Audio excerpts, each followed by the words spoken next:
The Cool Bean by Jory John and Pete Oswald.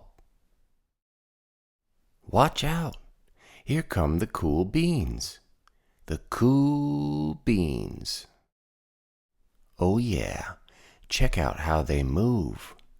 Look at the way they swagger. Notice their sunglasses. Yow! The cool beans are known all over school, from house to house, across town, beyond county lines. In the olden days, last year, we were all one big pot of beans. We were a mixed bag, but somehow it worked. Yep, those were the good old days. And then we stopped seeing each other as much. That's just how it is sometimes. You spend less time together, even though you're not totally sure why. I watched as the beans I knew so well, the beans from my own pod, became the cool beans.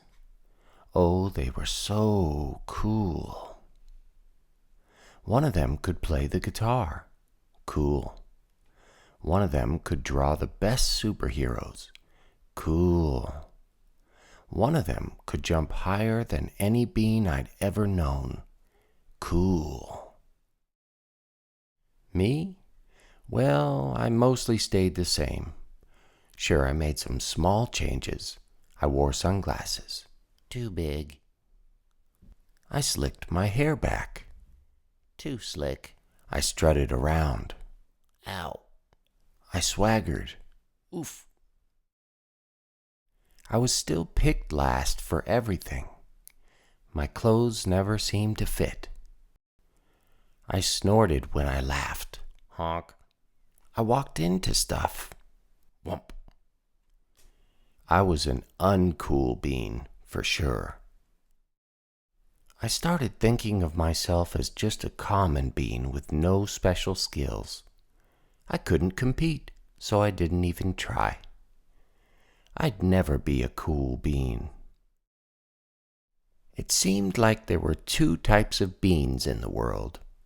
There were the cool beans and the beans like me. The days all blended together. I lived my life and things were just okay. I took tests and ate lunches and mostly kept to myself. The cool beans continued being cool.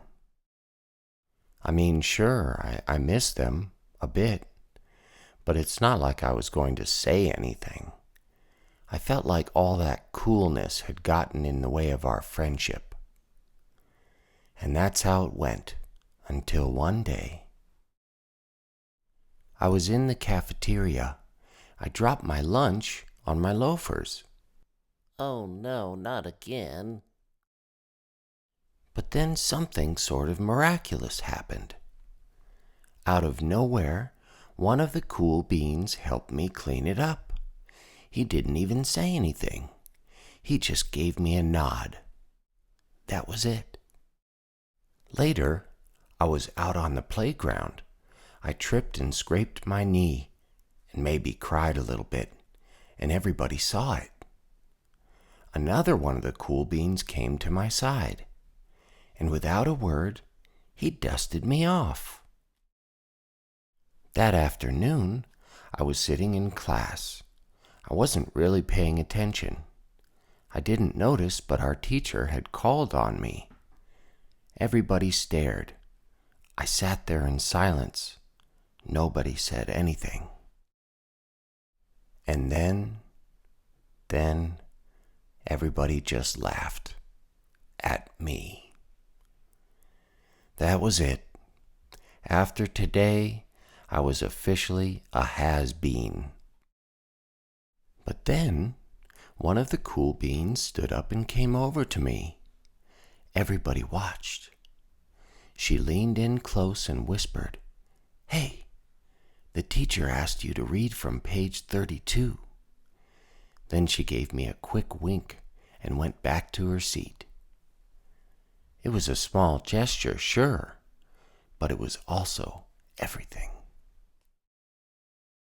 I walked home with a goofy smile on my face. I smiled all the way through dinner. That day made all the difference. It was a day that could have been really bad, if not for the kindness of a few cool beans. It gave me a shred of confidence. That shred of confidence has continued to grow. Somebody had my back, or a few somebodies.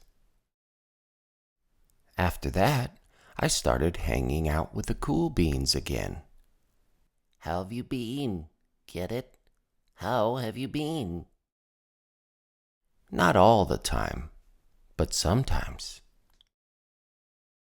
At lunch, after school, even on weekends. Throughout all of this, I realized that it's not about how you look or any of that other silly stuff. It's about a wink or a nod or a smile at just the right moment. It's about dusting somebody off, helping them up again, and pointing them in the right direction. You need a hand? Yes, please. Now that's cool.